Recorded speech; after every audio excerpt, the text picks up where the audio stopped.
మునుపటి భాగంలో ఈ మంత్రాల చెప్పిన విధంగానే ఈ పొట్టుదయలు రెండు నేరుగా ఆకాశ వీధిలో ఎగురుకుంటూ ఎక్కడైతే ఆ 7 ఆత్మలు ఎగురుకుంటూ వెళ్తూ ఉన్నాయో సరిగ్గా ఆ 7 ఆత్మలని వెంబడించుకుంటూ ఈ పొట్టుదయలు ఆకాశ వీధిలో ఎగురుకుంటూ వెళ్తూ ఉన్నాయి. సరిగ్గా కొద్ది సమయానికి ఈ 7 ఆత్మలు ఒక భయంకరమైన గుహలోనికి ప్రవేశించాయి.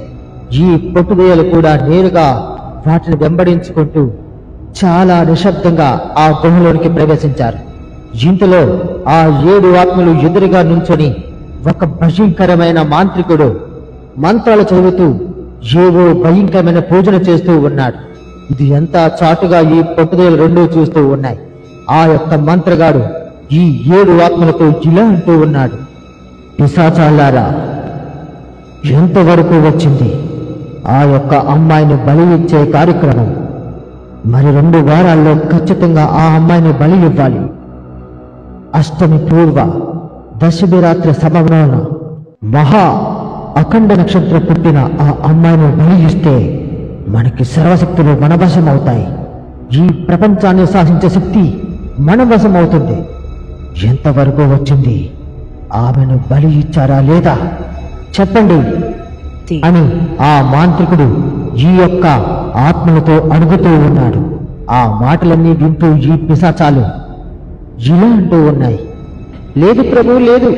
మేము యథావిధిగానే ఎప్పుడులాగే ఆమెను ఈ రోజు రాత్రి బంధుకు తీసుకుని వద్దామనుకున్నాం. కానీ ఇంతలో ఒక మానవుడు వచ్చి ఆమెను కాపాడి నేరుగా తన ఊరు వద్దకు తీసుకుని విడిచి వెళ్ళిపోయాడు. మేము అతన్ని కూడా చంపేస్తామని చెప్పాం.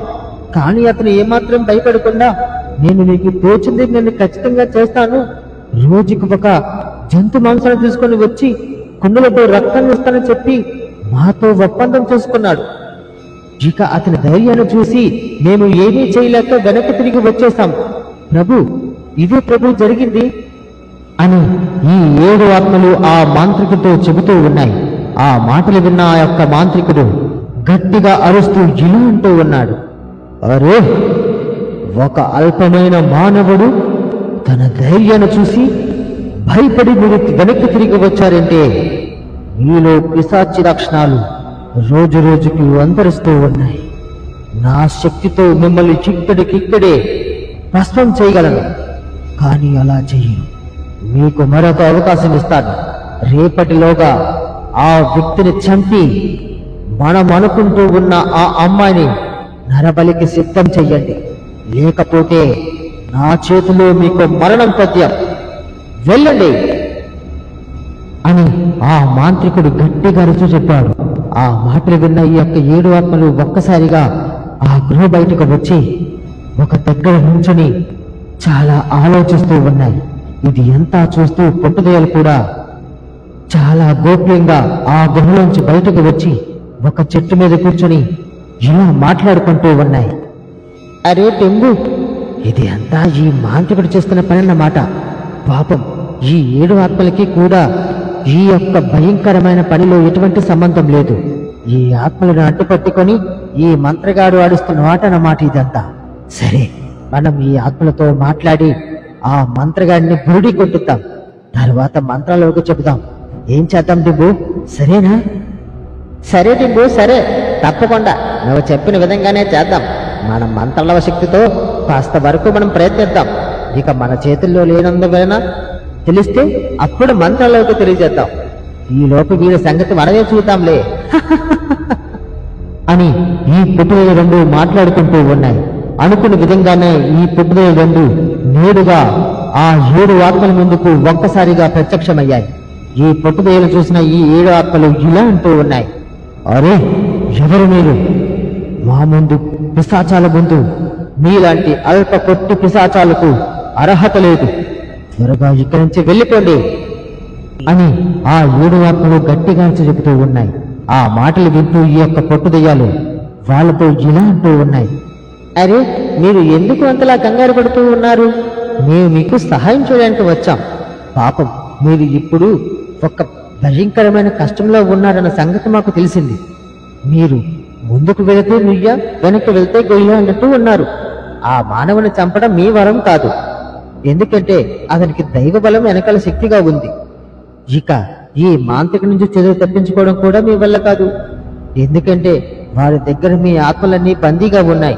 వాడు చెప్పినట్లు మీరు ఆడాలి, లేకపోతే మీరు ఇక్కడే ఈ భూలోకంలోనే ఇలా పిశాచల్లా ఉండిపోతారు. అందుకు మీకు సహాయం చేయగలిగిన ఒక ఉపాయం మా దగ్గర ఉంది. మీరు చెబుతానంటే ఖచ్చితంగా చెబుతాం, లేకపోతే మీ ఇష్టం అని ఈ యొక్క పొట్టుదయ్యాలు ఆ యొక్క 7 పిశాచాలతో చెప్పాయి. ఆ మాటలు విన్న ఆ 7 పిశాచాలు ఒక్కసారిగా ఆశ్చర్యపోయి ఈ పొట్టుదయ్యాలతో ఇలా అంటూ ఉన్నాయి, అరే, మా సమస్యను మీరు ఇంత స్పష్టంగా చెప్పగలిగారంటే మీరు సామాన్యమైన పిశాచాలారు కాదు. సరే, మీ శక్తిని మేము నమ్ముతూ ఉన్నాం. మాకు సహాయం చేసి పెట్టండి. త్వరగా ఈ మాంత్రిక నుంచి తప్పించుకునే మాకు సహాయం చేసి మాకు ఉపకారం చేయండి. దయచేసి మీకు రుణపడి ఉంటాం. ఆ సహాయం మాకు చేస్తే ఇక ఈ భూలోకం విడిచి దూరంగా వెళ్ళిపోతాం అని ఆ యొక్క 7 పిశాచాలు ఈ పొట్టుదయ్యలతో చెబుతూ ఉన్నాయి.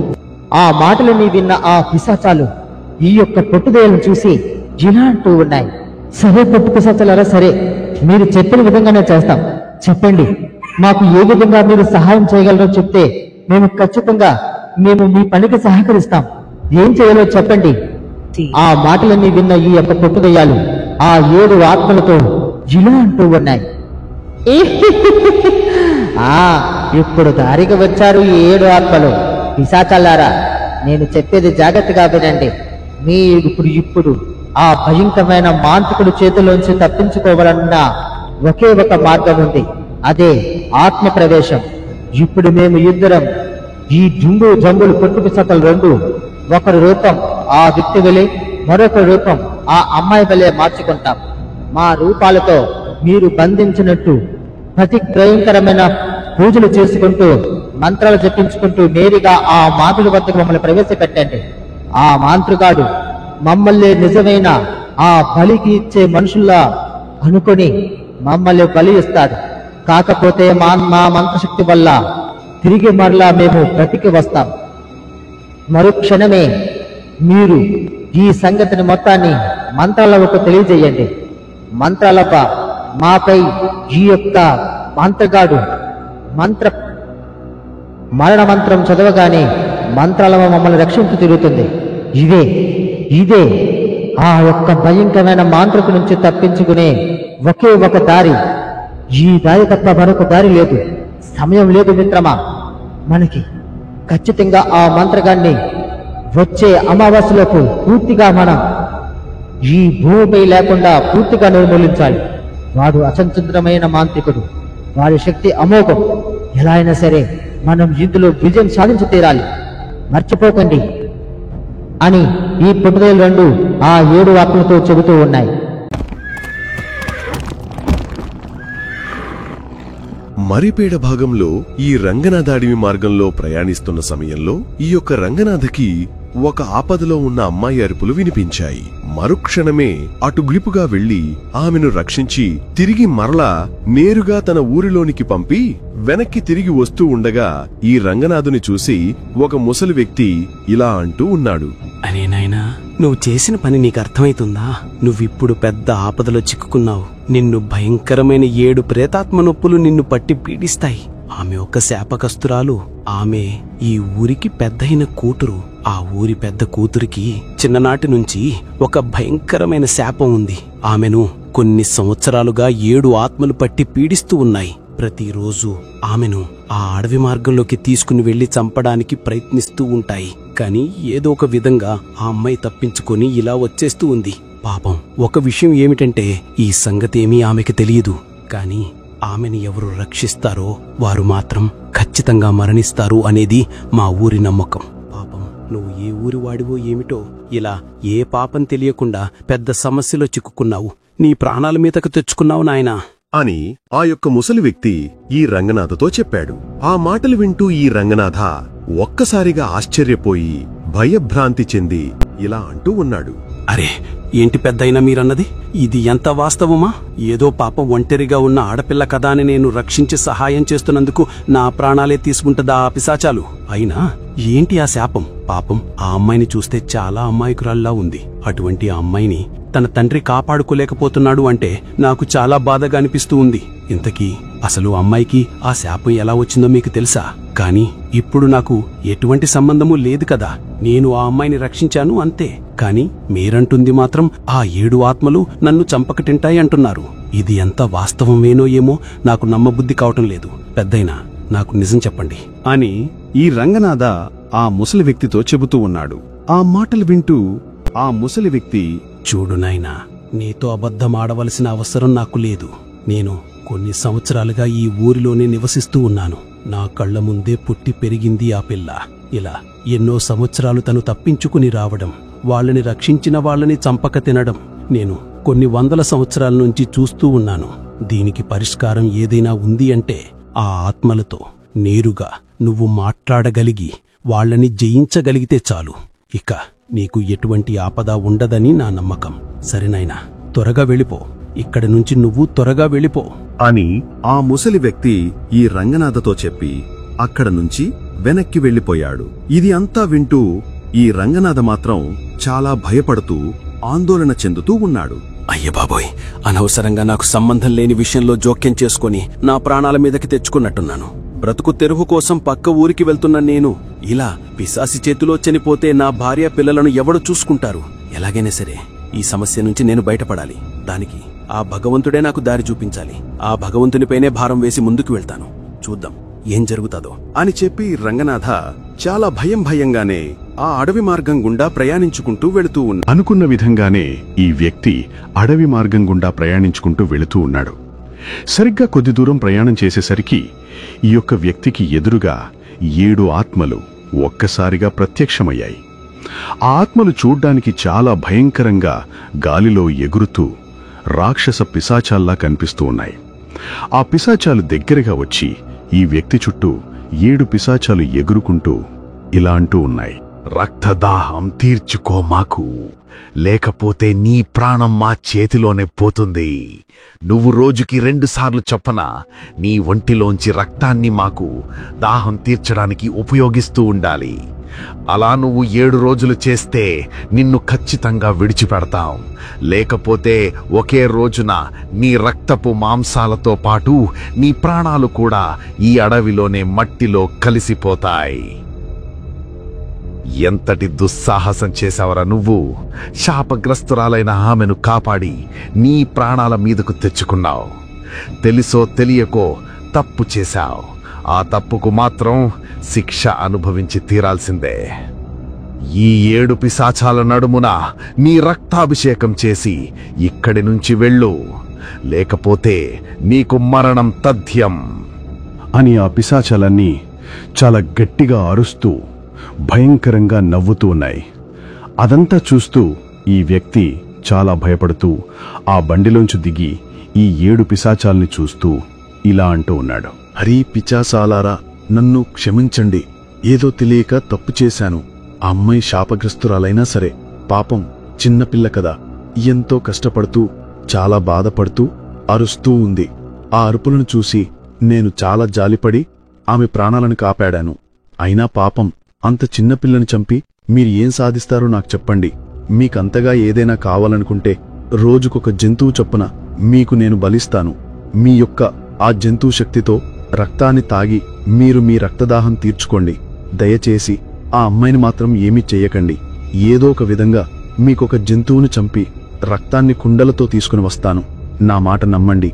మీ రక్తదాహం తీర్చే బాధ్యత నాది. నాపై నమ్మకముంచండి పిశాచాలారా. దయచేసి ఆ అమ్మాయిని విడిచిపెట్టండి. నా మాట ఒక్కసారి వినండి పిశాచాలారా. ఒరే, ఎవడివిరా నువ్వు? ఎవరో తెలియని ఒక చిన్న పిల్ల కోసం నువ్వు మాతోనే బేరసారాలు ఆడబోతూ ఉన్నావా? నువ్వు ఎంత చెప్పినా ఎంత బ్రతిమాలినా ఆ పిల్ల ఉన్న శాపనానికి నిన్ను తీసుకుని వెళ్ళి నీ రక్తదాహంతో ఎలా మా పగను వక్రీకరించుకోమంటావు? ఎట్టి పరిస్థితులలోనూ అది జరగని పని. ఆ పిల్ల మరణం తథ్యం. ఎన్నో 100 సంవత్సరాల నుంచి ఈ అడవిలోనే ఉన్న ప్రశాంతంగా నివసిస్తూ ఉన్న మమ్మల్ని తన యొక్క కాలితో తన్ని మమ్మల్ని నిద్రలేపింది.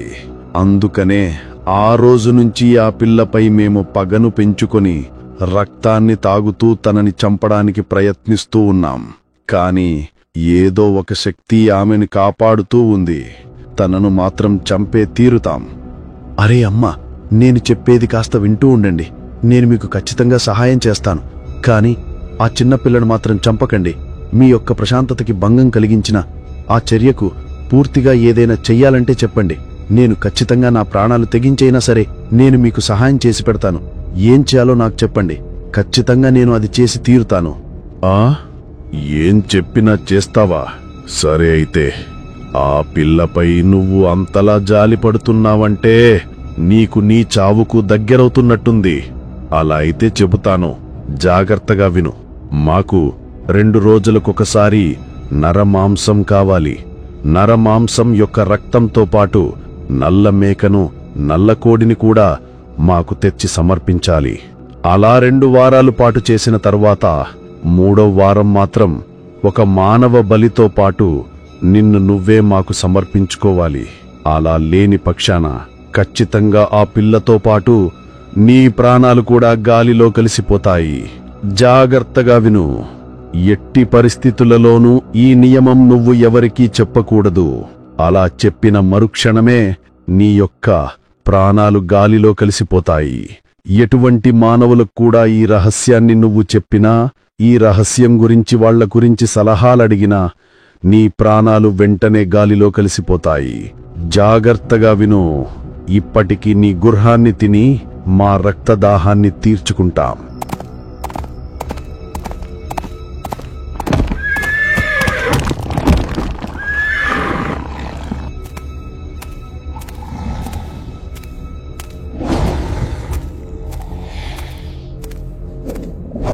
అరే, ఈ పిశాచాలు అనుకున్న విధంగా కన్నా చాలా భయంకరంగా ఉన్నాయి. ఏదో ఒక విధంగా పాపం ఆ పిల్లని కాపాడాలి. నా ప్రాణాన్ని కూడా కాపాడుకోవాలి. ఇప్పుడు చూస్తేనేమో ఆ పిశాచాలకి మాట ఇచ్చి తీరాను. సరిగ్గా రేపే, ఈ రోజు గడిచిన తర్వాత మరుసటి రోజు నుంచి నేను ఆ పిశాచాలకి జంతుబలులను సమర్పించాలి. ఇప్పుడు ఏం చేయాలో నాకు అర్థం కావడం లేదు. మాట అయితే ఇచ్చాను, కాని నేను ఎలా వాళ్ళకి సహాయం చేయగలను అన్న అర్థం నాకు ఇంకా ధైర్యం చాలటం లేదు. నాకు ఎవరైనా సహాయం చేస్తే ఇదే పిశాచిలారా నా దుఃఖానికి గల కారణం. ఎంతో ప్రేమగా అపురూపంగా పెంచుకుంటున్న ఒక పక్షి పిల్లను చూస్తూ ఇలా ఆ పిశాచుల శాపాలకు గురైన ఆ యొక్క చిన్నపిల్లని కాపాడడానికి ప్రయత్నిస్తూ ఏం చెయ్యాలో తెలియక, ఎటు వెళ్లాలో తెలియక ఇలా ఈ అడవి మార్గంలో కూర్చొని బాధపడుతూ ఏడుస్తూ ఇక చనిపోవడానికి సిద్ధమైపోయాను. ఇదే నా యొక్క దుఃఖానికి గల కారణం. మీరు ఏదైనా నాకు సహాయం చేయగలిగితే చేయండి, లేదా ఇక్కడి నుంచి వెళ్ళిపోండి. ఓహో, ఇదా నీ సమస్య? అందుకా ఇంతలా ఏడుస్తూ ఓ గొగ్గోలు పెడుతూ ఉన్నావు? ఇదొక సమస్యేనా? ఇలాంటి భూతప్రేత పిశాచాలను మేము ఎన్నో తరిమికొట్టాం. అంతకీ మా వల్ల కాకపోతే మా గురువుగారైన మంత్రాలవన్నీ తీసుకుని వస్తాంలే. నీ ప్రాణాలు తీసుకునే యొక్క సమస్య అవసరం లేదు. ఆ విషయం గురించి నువ్విక ఏమీ కంగారు పడకు. పైగా ఆ పిశాచాలు చెప్పినట్టుగా నీకు ఎటువంటి ప్రమాదం జరగదు. ఎందుకంటే నువ్వు చెప్పింది మనుషులకే కాదు కదా. మేము పిశాచీ ప్రేతాత్మం లాంటి వాళ్లమే. కాబట్టి నీకు ఎటువంటి హాని జరగదు. నువ్వు ధైర్యంగా ఉండు మిత్రమా. ఖచ్చితంగా మీకు మేము సహాయం చేస్తాం. ఏదో ఒక విధంగా ఆ పిశాచుల యొక్క రహస్యాన్ని తెలుసుకుని తద్వారా ఆ పిశాచాల్ని తరిమికొట్టి ఆ చిన్నపిల్లతో పాటు నిన్ను కూడా రక్షిస్తామనే నమ్మకం మాకుంది. నువ్వు అధైర్యపడవద్దు మిత్రమా. ఇప్పుడే మా గురువుగారికి సంగతి చెప్పి తిరిగి వస్తాం. అంతవరకు ఇక్కడ నువ్వు జాగ్రత్తగా ఉండు. నీకు రక్షణగా మా డుంబుగాని ఇక్కడే పెట్టి వెళ్తాను. ఒక్క పిశాచి 7 రూపాలను ఒకే విధంగా తను మలుచుకొని ఆ 7 ఆత్మల చేత ఒక అమ్మాయిని పీడింపబడుతూ ఉందంటే ఇదేదో అతీత శక్తికి సంబంధించిన వెలలా ఉంది. ఈ శక్తికి గల కారణమేంటో, ఆ శక్తికి అసలు ఏం ఆసక్తి ఆ అమ్మాయిని పీడిస్తుందో మనం తెలుసుకోవాలి. లేకపోతే ఆ శక్తిని ఎదిరించడం ఎవరి తరం కాదు. పొట్టి పిశాచులారా, ఆ పిశాచులతో ఒక్కసారి మాట్లాడడానికి ప్రయత్నించండి. తన యొక్క రహస్యమేంటో చాటుగా తెలుసుకొని నాకు వివరించి చెప్పండి. వెళ్ళు, త్వరగా వెళ్ళు.